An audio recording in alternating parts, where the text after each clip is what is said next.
सदियौँदेखि हाम्रो मनमुटुमा, हाम्रो भान्सामा, हाम्रो घरमा र अनि आफ्नो अस्तित्वलाई जोगाउँदै आएको करेलाको आज मैले चाहिँ सिसामा राखेर अमिलो अचार बनाउने हो।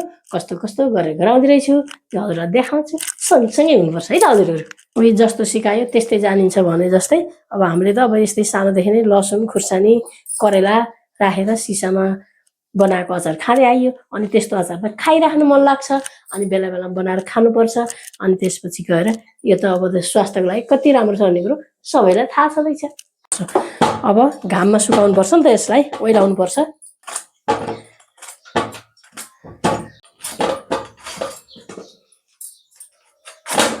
यस्तो कलिलो चाहिँ फाल्नु पर्दैन है, छिप्पिएको दाना दाना भयो भने पनि झन् मिठो त हुन्छ हैन। अब आफूलाई कस्तो खुसी लाग्छ चबाउँदाखेरि, त्यो दाना चबाउँदा त झन् नरिवल चबाजे हुन्छ नि त।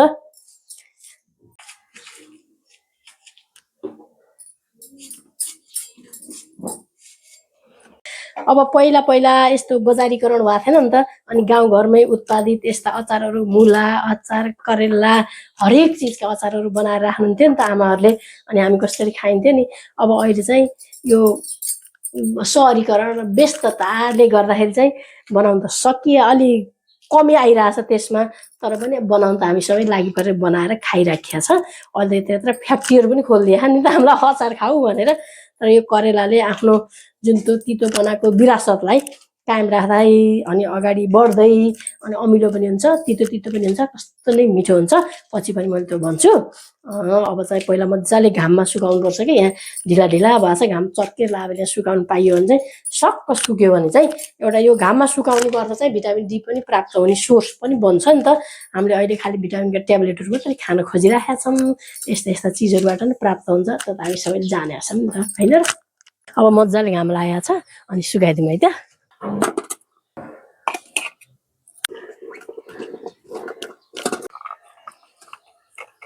अनि यो अचारहरूलाई अमिलो बनाउनको लागि हामीले तोरी नै प्रयोग गरिन्छ नि त। यसले छिट्टो अमिलो हुन्छ, मिठो पनि हुन्छ। अनि रायो सर्स्यौँ तोरी जे गरिन्छ, यसलाई चाहिँ भुटेर राखे पनि हुन्छ, अनि काँचै राखे पनि हुन्छ। अनि हामीले चाहिँ यसलाई फुलो भनिन्छ कि, फुलो बनाएर राख्नुपर्छ है त। मैले चाहिँ काँचै फुलो बनाउँछु है। 1 किलो करेलालाई 100 ग्राम जति मैले तोरीको फुलो बनाउँछु। अब यो फोहोर छ कि यसो हेर्नुपर्छ नि त, ढुङ्गाहरू लाग्यो भने ज्याउ हुन्छ होइन। अब यसलाई चाहिँ पखालौँ है, किन भन्दा आफूले खाने अचारलाई चाहिँ किरकिर लाग्यो भने पनि मजा हुन्न नि त। त्यसो हुँदाखेरि सर्लक्क पखालेर सुकाइदिउँ है त। अब यो चाहिँ पखालेर सर्लक्क बालुवा यताउता भए पनि गयो। अब यो जालीमा सुकाइदिएपछि त पानी पनि तर्किन्छ नि त, अनि राम्रोसँग सुक्छ। त्यही मजाले सुक्यो। दाना नि कति ठुल्ठुलो रहेछ कि, यो तोरा हो कि तोरी हो मलाई त थाहा भएन है। अब हामीले मोटा गेडा हुँदा तोरा, छोटा गेडा हुँदाखेरि तोरी भनिन्थ्यो कि। अब के हो, किनेर ल्याउने यस्तै हो।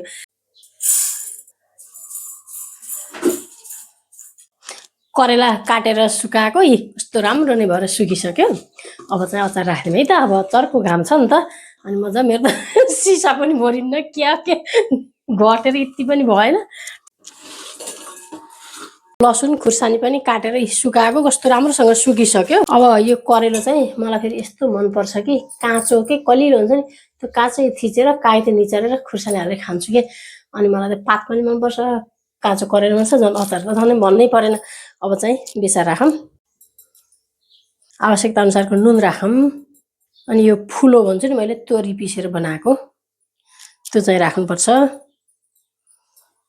कति चाहिन्छ त्यति नै हेरेर राख्नुपर्छ है। अब काँचो तोरीको तेल राखेर अनि मजाले लपक्क तेलमै भिजाउनुपर्छ नि त। अब हेरौँ थप्नुपर्छ आवश्यकता नपुगेदेखि। यस्तो अचारहरू बनाउँदा, सिसामा राख्ने अचार बनाउँदा हातले नै मोल्नुपर्छ है, किनभने सबै ठाउँमा मसलाहरू पुगेको हुनुपर्छ नि त।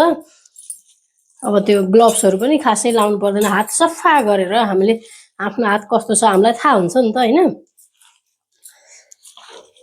नखाए नि खाम जस्तो देखिसक्यो अचार त।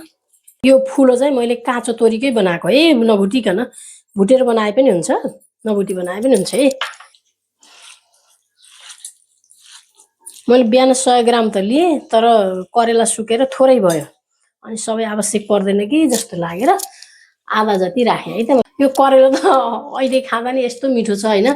जस्तै बिरामी भएर मान्छे जुन त्यो बिरामीले छोडेर उठ्छन् नि, त्यति बेला चाहिँ करेलाहरूको तरकारी अथवा करेलाको अचार अमिलो नहालिकन बनाएर खुवाउने भने चाहिँ त्यो रोगले छोडेर एकदम पछि मुख मिठो बनाउँछ। मुख बिग्रेको बेलामा यस्तो गर्मीमा त धेरैजना बिरामी हुन्छ नि त, गाउँघरतिर ज्वरो आउने, रुवाखोकी लाग्ने यस्तो यस्तो हुन्छ। त्यति बेला जुन त्यो बिरामीहरू उठेको बिरामीको लागि त्यही त अमृत तुल्य भन्छ के। अनि करेलो थुप्रै होला भनेर यत्रो सिसा ठिक पारे, तर करेलो सुकेर त थोरै भयो। जे जति भए पनि सिसामा राखेर, सिसामै राख्नुपर्छ है अचारहरू। फेरि मैले चाहिँ सिसामै राखेर राख्छु, प्लास्टिकमा खानुहुन्न, त्यो गुण सर्छ भन्ने हुन्छ नि त, प्लास्टिकको गुण सर्छ अरे, अनि हाम्रो शरीरमा रियाक्सन हुन्छ भने चाहिँ सिसामै राख्नुपर्छ अमिलो चिजहरू भन्ने कुराहरू छ नि त है। बाटो परेर छिर्नु भयो भने हामी त करेलाको अचार खान आएको भन्नु भने कति खुसी भएर खुवाउँछु नि त मैले। आउनु होला है त, सबैलाई मैले यहीँबाट निमन्त्रणा गरेँ करेलाको अचार खानलाई। थोरै माथिबाट तेल राखिदिनुपर्छ है, काँचो तोरीको तेल। त्यसले चाहिँ बिग्रिन्न अचारहरू, वर्षौँ वर्ष नै बिग्रिन्न अब यो अचार चाहिँ। फाइनल्ली मेरो अचार तयारी भयो। कति राम्रो देखिया छ बाहिरबाट हेर्दा नि, खाँदा नि पक्कै मिठो हुन्छ। हजुरहरूले गराउनु, अनि हजुरहरूले गराएको कस्तो हुन्छ, अनि मैले गराएको पनि चाख्न आउनु। सबैलाई चुलै निम्तो छ। अनि त्यसपछि त्यति बेला चाहिँ आफ्ना आफ्ना कुराहरू साटौँला। स्वस्थ रहनुहोस्, मस्त हुनुहोस्, व्यस्त बन्नुहोस्। Bye bye, see you soon.